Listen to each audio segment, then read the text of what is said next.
नमस्कार, बहुत स्वागत है आपका न्यूज स्टेट पर। आपके साथ मैं हूं सोनाली सिंह। शिवराज सिंह चौहान ने एक रिकॉर्ड जीत दर्ज की है।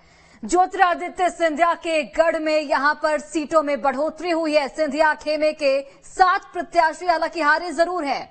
बता दें आपको कि 2020 में 19 एमएलए बीजेपी में आए थे और 19 में से 13 को टिकट मिला था। बड़ी जानकारी आप तक पहुंचा रहे हैं। सिंधिया खेमे के 7 प्रत्याशी को हार का सामना यहां पर करना पड़ा। 2020 में 19 एमएलए बीजेपी में शामिल हुए थे। 19 में से 13 को टिकट दिया गया था।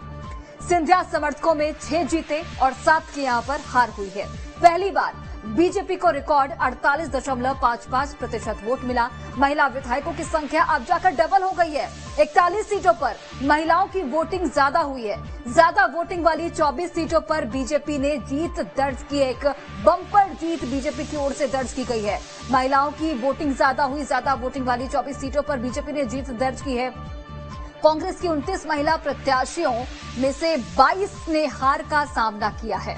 बीजेपी से 27 महिला प्रत्याशी में से 21 ने जीत हासिल की है।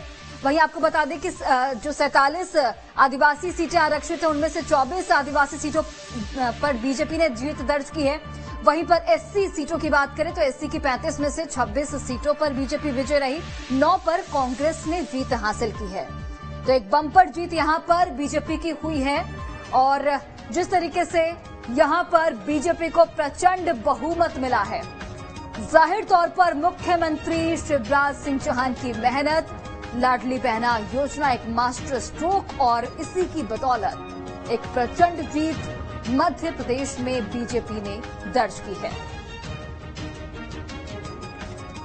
तो बिल्कुल देखिए, बड़ी खबर, बड़ी जानकारी आप तक पहुंचा रहे हैं। डिप्टी सीएम समेत 8 मंत्री हारे हैं, सिर्फ 3 ही जीते हैं। यहां 22 विधायकों के टिकट कटे हैं और बता दें आपको, विधायकों का टिकट जो काटना कांग्रेस पर यहां पर भारी भी पड़ता हुआ नजर आई है। छत्तीसगढ़ की चीजें हम आपको बता रहे हैं। टीएस सिंहदेव 94 वोटों से यहां पर हारे हैं। कांग्रेस को 43 सीटें बीजेपी ने छीनी है। अपने खेमे में बीजेपी ने 43 सीटें कांग्रेस की ले आई है। राहुल गांधी, प्रियंका गांधी ने जहां जहां पर सभाएं की, वहां ज्यादातर सीटों पर कांग्रेस को हार का सामना करना पड़ा। वहीं जहां पर पीएम मोदी ने सभाएं की, वहां पर ज्यादातर सीटों पर बीजेपी ने जीत हासिल की है। विधायकों का चूंकि टिकट काटा गया था, उसका नुकसान कहीं न कहीं यहां पर कांग्रेस को झेलना पड़ा। चलिए, इसी बीच एक और बड़ी खबर आप तक पहुंचा रहे हैं। शिवराज सिंह चौहान ने जीत का रिकॉर्ड तोड़ दिया है मध्य प्रदेश के मद्देनजर। ये बड़ी खबर, बड़ी जानकारी। सिंधिया खेमे के 7 प्रत्याशी हालांकि हार गए हैं। 2020 में 19 एमएलए बीजेपी में आए थे। और देखिए, चलिए सुनते हैं कि नरोत्तम मिश्रा क्या कुछ कह रहे हैं। सबसे ज्यादा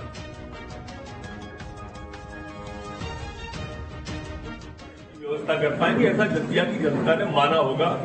ये हमें मानना चाहिए और इसी को हमेशा ध्यान में रख के हमें उन्हें स्पेस देना चाहिए। असफलता एक चुनौती है, इसे स्वीकार करें। कहां गलती हुई है सोचें और विचार करें। ये हमको सोचना भी चाहिए और विचार भी करना चाहिए। कहीं ना कहीं कोई ना कोई तो त्रुटि होती ही है अपन से, और इसलिए हमें इस तरह के काम और खास करके समीक्षा इतनी ज्यादा नहीं करने कि हम एक दूसरे की समीक्षा में, इतना जरूर मैं आप सबको आश्वस्त करना चाहता हूं। सरकार तो बिल्कुल नरोत्तम मिश्रा को आप सुन रहे थे, गृह मंत्री नरोत्तम मिश्रा। और वापस आपको लिए चलते हैं, देखिए क्या कुछ वो कह रहे हैं।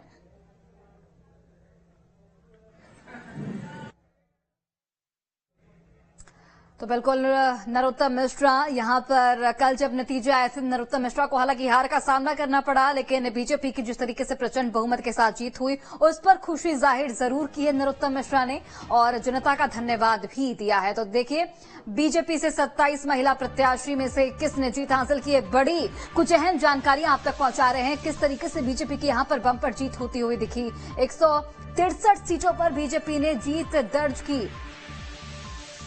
वहीं देखिए किस तरीके से यहां पर बीजेपी ने जीत दर्ज की है और इसमें कई बड़े और कई महत्वपूर्ण फैक्टर हैं। मुख्यमंत्री शिवराज सिंह चौहान ने जिस तरीके से अथक परिश्रम किया, मेहनत की, 165 सभाएं उन्होंने की, इसके अलावा जिस तरीके से इमोशनल कनेक्ट था लोगों से मुख्यमंत्री का, इसके अलावा आपको बता दें जिस तरीके से यहां पर मुख्यमंत्री शिवराज सिंह चौहान की जो नीतियां हुई, लाडली बहना योजना सबसे कारगर नीति के तौर पर यहां पर देखी गई। और देखिए अब आपको बताते हैं ग्राफिक्स के माध्यम से कि किसे कितनी सीट यहां पर मिली। तो बीजेपी को देखिए 163 सीटों पर जीत दर्ज बीजेपी ने किया, वहीं पर कांग्रेस महज 66 सीटों पर सिमट गई, अन्य को 1 सीटें यहां पर मिली है। मध्य प्रदेश विधानसभा चुनाव के ये कुछ आंकड़े, बीजेपी 163 सीट, बम्पर जीत यहां पर बीजेपी ने हासिल की है। पिछली बार 109 सीट थी बीजेपी की, अब ये जो बड़ा प्रोग्रेस है वो बीजेपी ने किया, 163 सीटें बीजेपी ने यहां पर जीती हैं।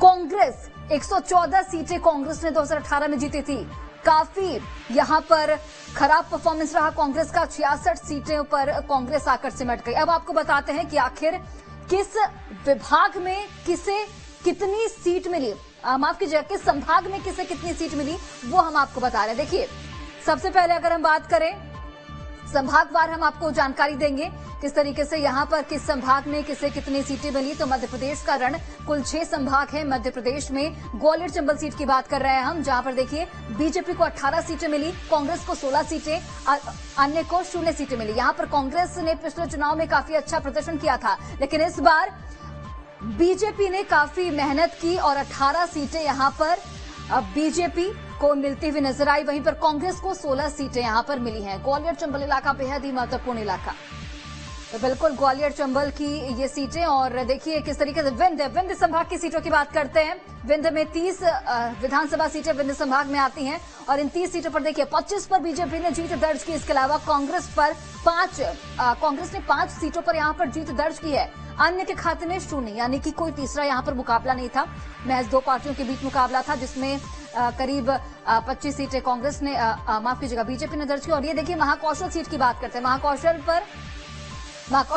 संभाग में 38 विधानसभा सीटें 21 पर बीजेपी ने दर्ज की, वहीं पर 17 सीटों पर कांग्रेस ने जीत दर्ज की। यहां पर भी बीजेपी को बहुमत मिलती हुई नजर आ रही है।